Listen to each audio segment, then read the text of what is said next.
Hello everyone, Saraswati Shikshan Southern Convent Senior Secondary School, Rico, Shigangangar.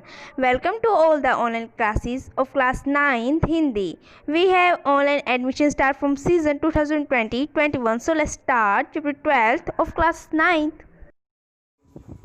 अब आगे की कविता को समझेंगे कि इस शांत समय में अंधकार को बेद रो रही क्यों हो, कोकिल बोलो तो चुपचाप मधुर विद्रोह बीज इस भांति बो रही हो क्यों, कोकिल बोलो तो। कि जिस समय रात्रि के समय में सब कुछ शांत है, इस शांति के वातावरण में तुम अंधकार को बेद कर रो क्यों रही हो। हे कोयल बोलो तो कि तुम क्यों कूक रही हो, जब रात्रि में सब कुछ शांत है, हर कोई शांत है, कुछ भी रोने वाली आवाजें नहीं, अंग्रेजी सरकार के द्वारा कोई पीड़ा नहीं दी जा रही, सब कुछ सो रहे हैं सब लोग, तो तुम इस अंधकार को बेदने का कार्य क्यों कर रही हो, अपनी पीड़ा मन के दुख को क्यों प्रकट कर रही हो। कोकिल बोलो तो हे कोयल बोलो कि चुपचाप मधुर विद्रोह बीज इस भांति बो रही हो क्यों। चुपचाप मधुर विद्रोह, तुम्हारी आवाज तो मधुरता का संचार करने वाली है, लेकिन आज वो उल्टा कार्य कर रही है, विपरीत कार्य कर रही है। विद्रोह के बीज बोने, अंग्रेजी शासन के खिलाफ विद्रोह की मधुरता की जगह विद्रोह के बीज क्यों बो रही हो, इस तरह से क्यों बो रही हो, कोकिल बोलो तो। देखिए, विद्रोह रूपी बीज रूपक अलंकार का प्रयोग किया गया है यहाँ पर। इस रात के सन्नाटे में तू अंधकार को चीरने वाली आवाज क्यों कर रही हो। इस शांत समय में तू अपने मधुर स्वर से अंग्रेजों के विरुद्ध विद्रोह के बीज बो रही हो क्यों। ये कोकिल बोलो तो कि तुम जब सब कुछ शांत है, सन्नाटा है, अंधकार है, उसको चीरने वाली आवाज क्यों कर रही हो। और शांति से भरे स्वर में, काली तू रजनी भी काली, शासन की करनी भी काली, काली लहर कल्पना काली, मेरी काल कोठरी काली, टोपी काली कमली काली। कवि क्या कहता है कि जब चारों तरफ निराशा का वातावरण था, तो कवि ने रात की तुलना और समय की तुलना और भावों की तुलना की है काली शब्द से, कि हे कोयल तुम काली हो, रजनी यानी रात भी काली है, शासन की करनी भी काली, शासन के द्वारा किए जाने वाले जो कारनामे हैं वो भी काले हैं, अर्थात अंग्रेजी सरकार के कारनामे भी काले हैं। काली लहर कल्पना काली, हृदय में उठने वाली जो आवाज है, जो चारों तरफ देश में चल रही आवाजें हैं, वो जो लहर है वो भी काली है, जो मन में कल्पनाएं आ रही हैं वो भी काली हैं। मेरी काल कोठरी काली, और मेरी जो कोठरी है जिसे बंद करके मुझे रखा गया है वो भी काली है। देखो, काल कोठरी काली में अनुप्रास अलंकार का प्रयोग किया गया है। टोपी काली कमली काली, मेरी जो टोपी है वो भी काली है, मेरा जो कंबल है वो भी काला है। काली कमली काली में भी अनुप्रास अलंकार का प्रयोग किया गया है। जो रात है वो कैसी है, वो काली है, तुम भी काली हो, रात भी काली है, शासन के कारनामे भी काले हैं, चारों तरफ देश के में जो आजादी की लहर है वो भी, उठने वाली जो कल्पना है वो भी काली है। मेरी जो काल कोठरी है, अर्थात मेरी जो कमरा है उस जो वो भी है, वो जेल की जो दीवारें हैं वो भी काली हैं, मेरी टोपी भी काली है, मेरा जो कंबल है वो भी काला है। देखो, काली शब्द के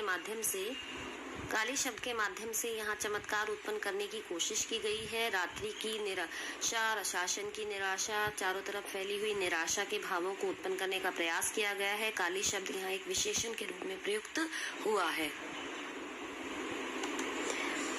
रात, रजनी को कहते हैं रात, शासन की काली का मतलब अंग्रेजों का साम्राज्य, करतूते, उनके कारनामे, बुरे कार्य, अपराधियों को रखने के लिए बनी हुई अंधेरी कोठरी यानी जो काल कोठरी है। कवि कोयल को कहता है कि कोयल तेरा रंग भी काला है और रात भी कालीमा से पूर्ण है। काली तू रजनी भी काली, अंग्रेजी सरकार के कारनामे भी अच्छे नहीं है, शासन की करनी भी काली, देश में अंग्रेजों के खिलाफ जो लहर उठी है वह भी काली है, काली लहर कल्पना काली, कवि को जिस कोठरी में रखा गया है वह भी काली है, मेरी काल कोठरी काली, टोपी काली कमली काली, उसकी टोपी और कंबल भी काला है। आगे बढ़ते हैं। मेरी लोह श्रृंखला काली, पहरे की हूँ कृति की बयाली, तिस पर ए गाली ये आली, इस काले संकट सागर पर मरने को मदमाती कोकिल बोलो तो। कि जो मेरी लोहे की बेड़ियां हैं वो भी काली है, पहरेदार की जो आवाज है वो हुंकृति मैंने जो हुंकार है वो बयाली मतलब सांप की, नागिन की डसने सांप की बयाली अर्थात जो सांप की आवाज होती है, हुंकार होती है, जो डसने जैसी सूं की आवाज होती है, जो पहरेदार की आवाज है वो किसी सांप के डसने के समान है, अर्थात ऐसा लगता है कोई नागिन हमें डस रही हो। तिस पर ए गाली और उस पर भी हमें गालियां दी जाती हैं, ए आली है मेरी सखी। इस काले संकट रूपी सागर पर तुम मरने के लिए मदमाती क्यों तैयार हुआ था? जब देश में और इस जेल में भी चारों तरफ काला संकट रूपी सागर छाया हुआ है, तो तुम उस सागर पर अपने परों को तैराने के लिए क्यों तैयार हो? हे कोयल बोलो तो, क्योंकि हमारी तो बेड़ियां हैं वो भी काली हैं, पहरे की हुंकार जो है वो किसी सांप के डसने जैसी है, और उस पर भी हमें गालियों पे गालियां दी जाती है, अर्थात हमें मारा पीटा जाता है।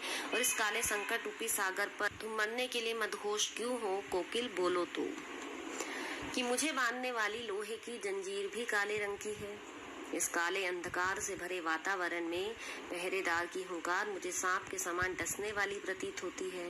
इतना अन्याय होने पर भी हमें पहरेदार की गालियां सुनने को मिलती हैं। दिन रात उनके द्वारा दिए गए कार्यों को करने के पश्चात भी रात्रि के समय में भी हमें पहरेदार की गालियों का सामना करना पड़ता है। हे कोयल, इस कारागार के संकट रूपी सागर में तुम मरने के लिए क्यों आई हो? इस संकट रूपी सागर पर मरने को मदमाती कोकिल बोलो तो, हे कोयल, तुम जेल की संकट रूपी सागर में मरने के लिए क्यों आई हो? अपने चमकीले गीतों को क्यों कर होते राती कोकिल बोलो तो, कि अपने चमकीले गीतों, जो मधुर आवाज है, जो मधुर तान है, जिसके माध्यम से तुम लोगों के मन में आनंद का संचार करती हो, इस संकट रूपी सागर में उन गीतों को तैराने के लिए क्यों आई हो? क्योंकि यहाँ आकर तो उन गीतों का भी स्वर जो है वो बदल जाएगा, अर्थात वे जो मधुरता का संचार करते थे वो निराशा से भर जाएंगे। कि तुम आजादी के भाव उत्पन्न करने वाले चमकीले गीतों के स्वरों को इस माहौल में कैसे गा लेती हो? हे कोयल, तो कुछ तो बोलो, क्योंकि हमारे चारों तरफ जैसा माहौल होता है हमारा हृदय भी वैसा ही हो जाता है। जब तुम अपने चारों तरफ निराशा के भाव को देखोगी, चित्कारों को सुनोगी, दुख को सुनोगी, तो तुम्हारे गीतों का जो भाव है वो भी बदल जाएगा। तो तुम इस संकट रूपी सागर में अपने चमकीले गीतों को नष्ट करने पर क्यों तुली हो? हे कोयल बोलो तो। अब कवि ने इसमें अपनी और कोयल की असमानता का वर्णन किया है। क्या कहता है कवि? कि तुझे मिली हरियाली डाली मुझे नसीब कोठरी काली, तेरा नभ भर में संचार मेरा 10 फुट का संसार, तेरे गीत कहावे वहाँ रोना भी है मुझे गुनाह। कवि कोयल को कहता है कि तुझे तो पेड़ों की हरी हरी डालियां बैठने के लिए मिली हुई है, लेकिन मेरे नसीब में तो काली कोठरी है, अर्थात मेरा जीवन तो काली कोठरी में कैद है। तू तो किसी भी पेड़ की डाली पर जाकर के बैठ सकती है, क्योंकि तू आजाद है और मैं गुलाम हूँ। तेरा नभ भर में संचार, नभ मतलब आकाश, तेरा तो पूरे गगन में संचार है, आवागमन है, तू कहीं भी आ जा सकती है। लेकिन मुझे तो 10 फुट का ही संसार, अर्थात मेरा तो जीवन 10 फुट के कमरे में ही सीमित है। मेरे लिए तो मेरा वही संसार है, 10 फुट का कमरा। तेरे गीत कहावे वहाँ, तेरे गाने पर तो तेरे गीतों की वाहवाही की जाती है, लेकिन हमारा तो रोना भी अपराध समझा जाता है, उसके लिए हमें सजा दी जाती है अगर हम रोते हैं तो। कवि ने अपनी और तुलना है वो कोयल के साथ की है, कि देखो तुम में और मुझ में कितनी असमानता है, कि तुम आजाद हो और मैं गुलाम हूँ, तुम स्वतंत्र हो मैं परतंत्र हूँ, कि तुम्हें तो पेड़ों की हरी हरी डालियां बैठने के लिए मिली है, लेकिन मेरे जीवन में तो काली कोठरी ही मेरे भाग्य में है। और तेरा तो पूरा नभर में संचार है, आवागमन है, तुम कहीं पर भी आ जा सकती हो, लेकिन मेरा जीवन, मेरा जो संसार है वो 10 फुट के कमरे तक ही सीमित है। तेरे गीतों की लोग वाहवाही करते हैं, लेकिन हमारा तो रोना भी अपराध समझा जाता है, सजा समझी जाती है। शब्दार्थ है, देखो यहाँ पर है किस्मत, आकाश, आवागमन प्रशंसित होते हैं और अपराध। नसीब को किस्मत कहते हैं, नभ को आकाश कहते हैं, संचार का मतलब आवागमन होता है, और वहाँ का मतलब है प्रशंसित होते हैं, और अपराध का मतलब होता है दंड, सजा। कवि अपने और कोयल की तुलना करते हुए कहता है कि तुझे तो रहने के लिए पेड़ों की हरी भरी डालियां मिली हैं, और मुझे जेल की काल कोठरी, तू खुले आसमान में उड़ती फिरती है, और मैं तो 10 फुट के कमरे में ही बंद हूँ। तुम्हारे गीतों को सुनकर लोग वाहवाही करते हैं, और मेरा तो रोना भी गुनाह यानी अपराध समझा जाता है। अगली पंक्तियां हैं कि देख विषमता तेरी मेरी, बजा रही तिस पर रणभेरी, इस हुंकृति पर अपनी कृति से और कहो क्या कर दूं, कोकिल बोलो तुम। कि कवि कहता है कि तुम्हारी और मेरी विषमता देखो, असमानता देखो, कि तुम आजाद हो और मैं गुलाम हूँ, तुम स्वतंत्र हो मैं परतंत्र हूँ, इस पर भी तुम रणभेरी युद्ध में बिगुल बजाने का कार्य क्यों कर रही हो। इस हुंकृति पर, तुम्हारी इस हुंकार पर, तुम्हारी इस हूक पर अपनी कृति, अपनी रचना से और कहो क्या कर दूं, जो मैंने इतनी बड़ी कविता की रचना कर डाली, अपनी कविता के माध्यम से देशभक्तों को जगाने का प्रयास किया, तुम बताओ इससे ज्यादा भी मैं और क्या कर सकता हूँ, कोकिल बोलो तो। कवि अपने और उसकी असमानता का वर्णन करता है कि वह आजाद है और कवि गुलाम है, कि इतना अंतर होने के बावजूद भी तुम रण में युद्ध में बिगुल बजाने का काम क्यों कर रही हो। क्योंकि जो लोग आजाद होते हैं दूसरे परतंत्र लोगों की सहायता नहीं करते, लेकिन तुम यहाँ ऐसा करने के लिए आई हो।